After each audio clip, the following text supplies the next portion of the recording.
Welcome back to நாத்னார் kitchen. Onam special recipe பலாப்பழ கேசரி பண்ண போகிறோம். ரொம்பவே டேஸ்டியான, ரொம்பவே வாசனையாக செமையாக இருக்கும் இந்த கேசரி. அதுக்கு முன்னாடி ஃபஸ்ட் டைம் நம்மளோட சேனலை பார்க்குறவங்க சப்ஸ்கிரைப் பண்ணிக்கோங்க. பக்கத்தில் உள்ள பெல் ஐக்கானையும் கிளிக் பண்ணுங்கள். ஆல் ஆப்ஷன் பட்டனையும் ப்ரெஸ் பண்ணிக்கோங்க. அப்போ தான் நம்ம போட்ட உடனே வீடியோ உங்களுக்கு உடனே நோட்டிஃபிகேஷனாக வரும். வீடியோ பிடிச்சிருந்துச்சுன்னா லைக் பண்ணுங்கள் ஃப்ரெண்ட்ஸ். வீடியோவை முழுசாக பார்த்துட்டு சப்ஸ்கிரைப் பண்ணுங்கள். வாங்க இப்போ எப்படி பண்ணலான்றது பார்க்கலாம்.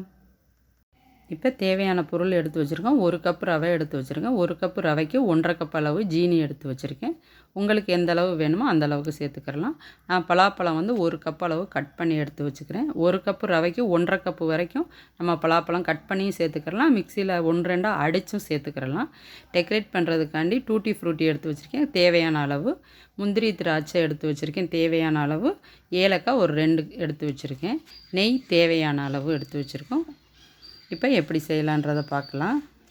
இப்போ ஸ்டவ்வில் ஒரு கடாய் வச்சு 1 ஸ்பூன் அளவு நெய் விட்டு முந்திரி திராட்சையை வறுத்துக்கிறோம். இது பலாப்பழ கேசரிக்கு அதிக முந்திரி திராட்சை தேவையில்லை. அதில் பலாப்பழம் நம்ம டூட்டி ஃப்ரூட்டி எல்லாம் போடையில் எல்லாம் கலந்து இருக்கையில் அது ரொம்பவே டேஸ்ட்டாக இருக்கும். அதனால் நான் கம்மியாக எடுத்திருக்கேன். உங்களுக்கு வேணால் நீங்கள் அதிகமாக எடுத்துக்கலாம். இப்போ முந்திரி திராட்சை ஓரளவுக்கு நல்லா வறுபட்டுருச்சு, தனியாக எடுத்து வச்சாச்சு. இப்போ அதே நெய்யிலேயே 1 கப் ரவையை போட்டு நல்லா வறுத்துக்கிறணும். நம்ம போடையில் அந்த நெய்யெல்லாம் இப்படி தெரியும். கொஞ்சம் நேரம் நல்லா வறுக்க நல்லா உதிரியாக வாசனை வரும். நல்லா ஒரு லைட் கோல்டன் ப்ரௌன் கலர் வந்தவுடனே எடுத்து வச்சுக்கிறலாம். எந்த அளவுக்கு வறுக்கிறோமோ அந்த அளவுக்கு டேஸ்ட்டாக இருக்கும். இப்போ நல்லா வறுத்தாச்சு. இப்போ வேறு பிளேட்டுக்கு மாற்றிட்டோம். இப்போ அதே கடாயில் கொஞ்சம் நெய் விட்டு நம்ம எடுத்து வச்சுருக்கிற பலாப்பழத்தை கட் பண்ணி எடுத்து வச்சுருக்கிறத இப்போ அதோடு சேர்த்து லைட்டாக வறுத்துக்கணும். ரொம்ப வதக்க தேவையில்லை, லைட்டாக வறுத்துக்கிட்டால் போதும். இப்போ ஒரு 2 நிமிஷம் நல்லா வதக்கிட்டோம். இப்போ இது கூட தண்ணி சேர்த்துக்கிறலாம். 1 கப் ரவைக்கு 2½ கப் தண்ணி எடுத்திருக்கேன். உங்களுக்கு இன்னும் நெழுகலாக வேணும்னா 3 கப் அளவு தண்ணி எடுத்துக்கிறலாம். இப்போ 2½ கப் தண்ணி சேர்த்துக்கிடுவோம். தண்ணி சேர்த்து நல்லா கொதி வரணும். இப்போ தண்ணியை சேர்த்தாச்சு. இப்போ கொஞ்சம் நல்லா மிக்ஸ் பண்ணி விட்டுட்டு இது கூட லெமன் எல்லோ கலர் சேர்த்துக்கிடுவோம். அது அந்த பலாப்பழ கலருக்கே இருக்கும். இல்லை உங்களுக்கு கலர் தேவையில்லைன்னா பலாச்சொலையவே கொஞ்சம் மிக்சியில் அடித்து சேர்த்துக்கிறலாம். நான் ஒரு பிஞ்ச் அளவு தான் சேர்த்துருக்கேன். நம்மளுக்கு எந்த அளவுக்கு கலர் தேவையோ அந்த அளவுக்கு சேர்த்துக்கிறலாம். இது கூடயே ஏலக்காய் தூள் சேர்த்துருக்கேன். 2 அல்லது 3 ஏலக்காய் தூள் இடித்து சேர்த்துருக்கேன். ஒரு பிஞ்ச் அளவு உப்பு சேர்த்துக்கணும். உப்பு சேர்த்துக்கிட்டோன்னா ஸ்வீட் நல்லா தூக்கி கொடுக்கும். அதனால தான் நம்ம ஸ்வீட் பண்ணையில் கொஞ்சம் இனிப்பு சேர்த்துக்கிறோம். இப்போ அதெல்லாம் சேர்த்து நல்லா மிக்ஸ் பண்ணி விட்டுட்டோம். தண்ணி நல்லா கொதி வந்துருச்சு. வந்த உடனே ரவையை போட்டுக்கிட்டே நல்லா கிண்டணும்.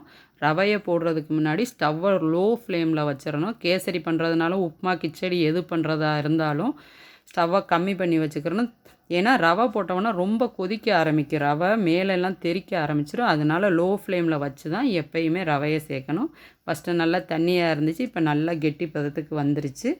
கெட்டி ஆனவுடனே நம்ம இப்போ ஜீனியும் சேர்த்து நல்லா மிக்ஸ் பண்ணி விடணும். நான் 1½ கப் அளவு ஜீனி போட்டிருக்கேன். ஏன்னா பலாப்பழத்துலேயும் ஸ்வீட் இருக்கும். உங்களுக்கு இதில் கம்மி பண்ணனாலும் 1¼ கப்பு போட்டுக்கலாம். இன்னும் ஸ்வீட் வேணுனாலும் 2 கப்பாக கூட நீங்கள் சேர்த்துக்கலாம். உங்களோட விருப்பம்தான்.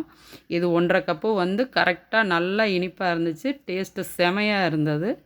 இப்போ ஜீனி போடையில் கெட்டியாக இருந்துச்சு. ஜீனி போட்டவுடனே நல்லா மெல்ட் ஆயிடுச்சு.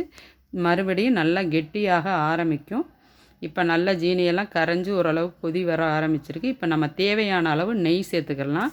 நான் 2 டேபிள் ஸ்பூன் நெய், 1 டேபிள் ஸ்பூன் அளவு எண்ணெய் சேர்த்துருக்கேன், ரீஃபண்ட் ஆயில். அது சேர்க்கையில் இன்னும் சாஃப்டாக நல்லா இருக்கும். எல்லாருக்குமே அதிக நெய் பிடிக்காது. ஒரு சிலவங்களுக்கு வேணும்னா ஃபுல் அண்ட் ஃபுல் நெய் சேர்த்துக்கலாம். நான் கொஞ்சம் ஆயில் சேர்த்துருக்கேன். அது ரொம்பவே நல்லாவும் இருக்கும்.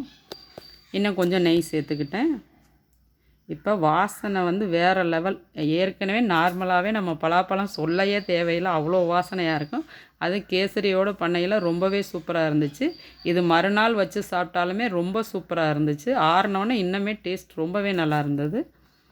இப்போ எல்லாம் நல்லா மிக்ஸ் பண்ணி கேசரி நல்லா கெட்டி பதம், நல்லா எண்ணெயெல்லாம் ஊற்றி நல்லா பிரண்டு வர ஆரம்பிச்சிருச்சு. நெய் எல்லாமே சைடில் பூத்து வர ஆரம்பிச்சிருச்சு. இப்போ வறுத்த முந்திரி திராட்சையும் போட்டு நல்லா மிக்ஸ் பண்ணி விட்டுட்டோம். இப்போ இது கூட கொஞ்சமாக டூட்டி ஃப்ரூட்டி சேர்த்துக்கிறோம். கொஞ்சம் கலர்ஃபுல்லாக பார்க்க நல்லா தெரியும்.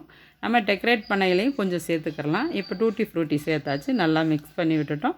இந்த பதம் வந்தவுடனேயே நம்ம ஸ்டவ்வை ஆஃப் பண்ணிடலாம். நல்லா நெய்யோட பலாச்சொலையோட வாசனை கமகமண்டு சுவையான பலாப்பழ கேசரி ரெடி. உங்களுக்கு இந்த ரெசிபி பிடிச்சிருந்துச்சுன்னா நீங்களும் ட்ரை பண்ணி பார்த்துட்டு லைக் பண்ணுங்கள், ஷேர் பண்ணுங்கள், உங்களோட கருத்துக்களை கமெண்ட் பாக்ஸில் போஸ்ட் பண்ணுங்கள். தேங்க்யூ ஃபார் வாட்சிங்.